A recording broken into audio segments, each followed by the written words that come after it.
पाकिस्तान के आतंकी संगठनों की ओर से घाटी में लगातार की जाने वाली वारदात में चीन का बड़े स्तर पर नाम सामने आ रहा है।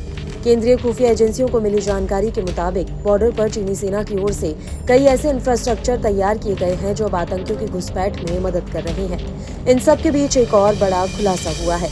15 जून 2020 में एक तरफ जहां दुनिया कोरोना का कहर झेल रही थी, तो वहीं दूसरी तरफ भारतीय और चीनी सेना गलवान घाटी में आमने सामने आ गई थी।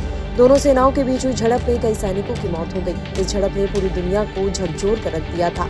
अब 4 साल बाद एक बार फिर भारत और चीन के बीच का तनाव चर्चाओं में आ गया है। इस झड़प में मारे गए सैनिकों की संख्या के बारे में भी दोनों देशों ने स्वीकार किया, लेकिन इस झड़प में चीन को हुए नुकसान के बारे में ड्रैगन ने कभी नहीं बताया। इस मामले में अब एक रिपोर्ट सामने आई है जिसमें चीनी हताहतों और रणनीतिक गलतियों की छुपी हुई कहानी का दुनिया के सामने खुलासा हुआ है। दरअसल ऑस्ट्रेलियाई जांच रिपोर्ट द क्लेक्सन के मुताबिक गलवान घाटी में जब संघर्ष हुआ तब 38 PLA सैनिकों का नेतृत्व जूनियर सार्जेंट वांग झुओरन कर रहे थे। चीन ने स्वीकार किया था कि इस झड़प में केवल 4 मौतें हुई थी, जिसमें वांग झुओरन की एक ठंडी नदी में डूबने से मौत हुई थी। लेकिन इस खुलासे ने चीन के हताहतों की छुपाई गई सच्चाई को उजागर किया है, जो संघर्ष की मानव लागत को दर्शाता है। ये सैन्य रिपोर्टिंग में पारदर्शिता की आवश्यकता पर जोर देता है और गलवान घाटी घटना के दौरान चीनी बलों द्वारा झेले गए वास्तविक नुकसानों पर चिंताओं को बढ़ाता है। अमेरिकी खुफिया रिपोर्ट ने जून 2020 में भारत के साथ गलवान घाटी में हुई झड़प में चीन के 35 हताहतों की छुपाई गई संख्या का खुलासा किया था।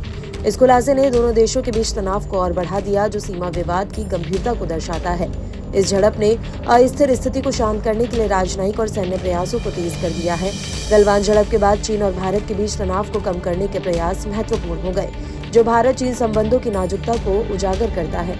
वहीं रूसी मीडिया के मुताबिक जून 2020 में भारतीय बलों के साथ गलवान झड़प में 45 चीनी सैनिक मारे गए थे, जो पहले घोषित संख्या से दोगुनी थे। इस खुलासे ने टकराव की स्थिति को और बढ़ा दिया। मरने वालों के ये आंकड़े भारत और चीन के बीच सीमा विवाद की गंभीरता को दिखाते हैं, जो क्षेत्रीय तनावों को प्रतिबंधित करने में चुनौतियों को उजागर करता है।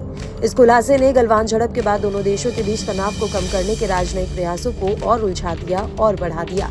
चीन द्वारा गलवान घाटी में हुई झड़प में मारे गए सैनिकों की सही संख्या न बताना उसके सैन्य कार्यों की मानवीय लागत को छुपाने की व्यापक रणनीति को दर्शाता है। वहीं गलवान घाटी में हताहतों की संख्या को कम करके रिपोर्ट करना चीन के घरेलू और अंतर्राष्ट्रीय आलोचना से बचने और अपनी ताकत को बरकरार रखने की कोशिश को भी दिखाता है।